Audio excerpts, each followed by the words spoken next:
Stuart, how would you reflect on that one today? Listen, we're bitterly disappointed, Scott. Thought we poured a lot into the game. I was a bit frustrated along with the players as well at half time. I think we can be far more front foot than what we were. I think that we can turn the ball over far more than what we did. I just felt we were a wee bit passive, to be honest with you. Probably showed Aberdeen a wee bit too much respect.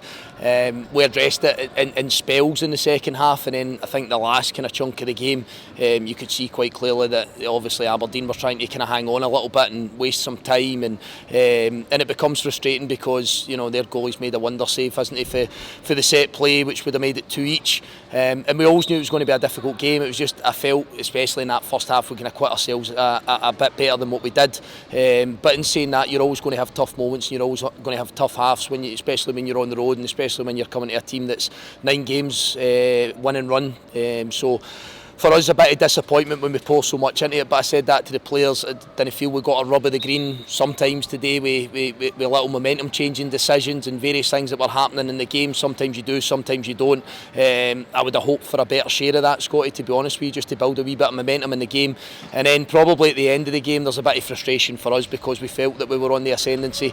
The fourth official guarantees me that there's a minute to be played, and the referee calls it in 45 seconds when we've turned the ball over on the halfway line and we're breaking forward. Who knows whether we would score, but quite clearly we were told, because Aberdeen were wasting time, that we would get that extra minute. It doesn't come. I go and ask the referee at the end of the game there, why did you stop it at 45 seconds? Can we get our minute please? Almost, we've had that before, and we had that last season. He told me it was subjective, and then he told me not to cause any trouble. So you're a wee bit at a loss when you're told that you're going to get an extra minute and you only get 45 seconds. I didn't think we dealt in 45 seconds. I thought we dealt in minutes. So there's a wee bit of frustration from us all on that, because, as I say, the players had a real belief at that point that they could get themselves back level.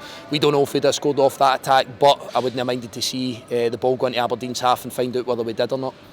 After the St Johnstone game, you were pretty keen on getting the message across of not getting too high because things were high at that point. Is the message now the opposite? Don't get too low because it's a defeat today. It's a quick turnaround into a big game on Friday night. Yeah, listen, we backed ourselves to come here and get a result today. We always do, Scott. You know myself, the players. That's exactly what we do every single week. Doesn't matter whether we're coming to a team that's flying high with confidence. You could feel the atmosphere run about here that obviously Aberdeen have got a huge belief in their new manager and the results that they've had, and rightfully so. But we weren't just turning up as just a group of players that were looking to make up the numbers. So from our side, yeah, it's a defeat. It's always a bitter pill to swallow. It doesn't matter in the nature. But I didn't think there was great deals in the game, especially in that second half. I thought that it was a reasonably close game. They've got all kinds of changes, and they've got all kinds of pace and energy at the top end of the park, and they carry a threat no matter who's on the pitch for them. They invest heavily in it, of course, much more so than ourselves. But I thought we started to spook them, in particular in that last chunk of the game, and I thought we maybe just done enough just to get that equalising goal. But it's not to be. It becomes another big week for us. So going back to you saying not about being too low, we've got a cup quarter final to look forward to at Fir Park on Friday night under the lights, and we'll certainly pick ourselves up, because it's been a decent start to the season for us. Nobody feels discontent. Nobody feels any kind of lack of confidence at this point. We just build on what we've done so far this season, including moments today, and we look forward to that game on Friday night. Thanks for your time, Stuart. Cheers, Scott.